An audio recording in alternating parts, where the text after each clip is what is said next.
Hi guys, Andy here. So I've tried a few different car chargers. Now that sort of fast charging, quick charging, all this kind of thing, it becomes more common in devices. You want to be able to charge as with most power as possible through your car charger and through your cigarette lighter port. I've tried a few of them. I've never found one just yet that technically does the quick charge or the fast charge that the devices have. Now, what gives me hope that this one will... Where does it say it on the box?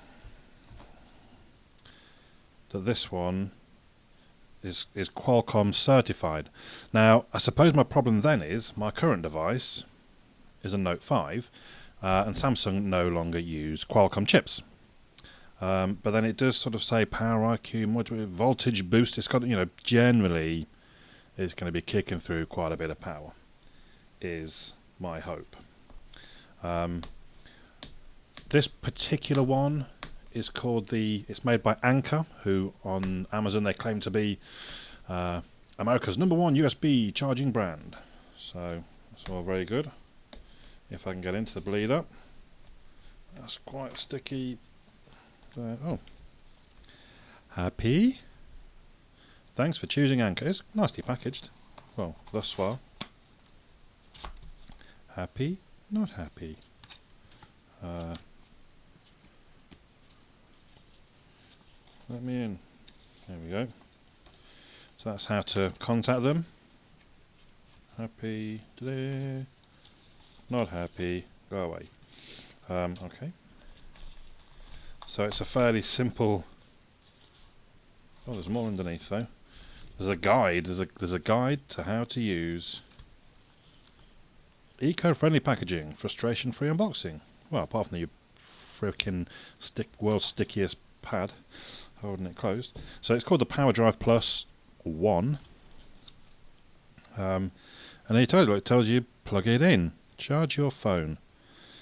Do you think you can remember those steps? I'll tell you just once more. So step 1, plug it in. Step 2, and this is the vital bit, charge your phone. I'm certainly glad they included those. So here's the actual plug. It's nice and shiny, branded. Only has the one socket up, but even there it says Qualcomm Quick Charge 2.0. You see that? But that's all you really need from a, I don't know what else you were expecting.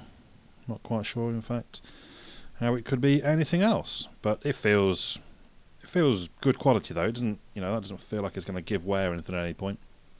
So the next test, I guess, is plug it in the car, plug in my phone, and let's see. Luckily I've got the Note 5 and the Nexus 6, so I can try both. The Nexus 6 should, mind you, I'll have to sort of measure the amperages coming through. Anyway, let's give it a go. Here we are in my car. So the first thing, I quite like that it's a relatively low profile when it's plugged in, aside the fact that obviously I've got a big flap right above it. You can see that this cigarette port is always on by the light that's lit up already on the Anker charger. We'll try first of all my Note 5. This is the one that I'm expecting for it not to work. I realise at this point I should have brought some kind of stand for the camera, plugging in the phone.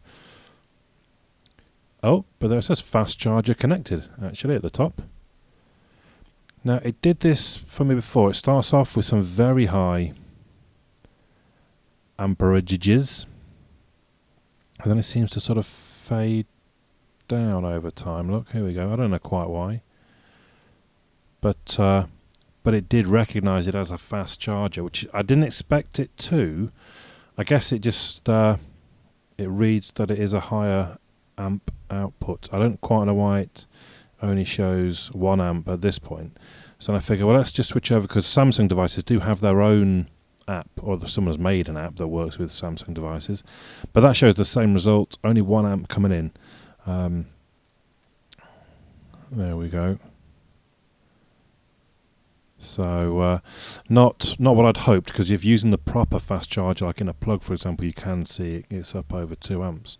So here we go. This is what I am expecting it to work with, because it does have a Qualcomm chipset, is my Nexus 6. Now you don't get any sort of notification at the top saying, oh yeah, this is compatible. So we'll open up Ampere and let it read it.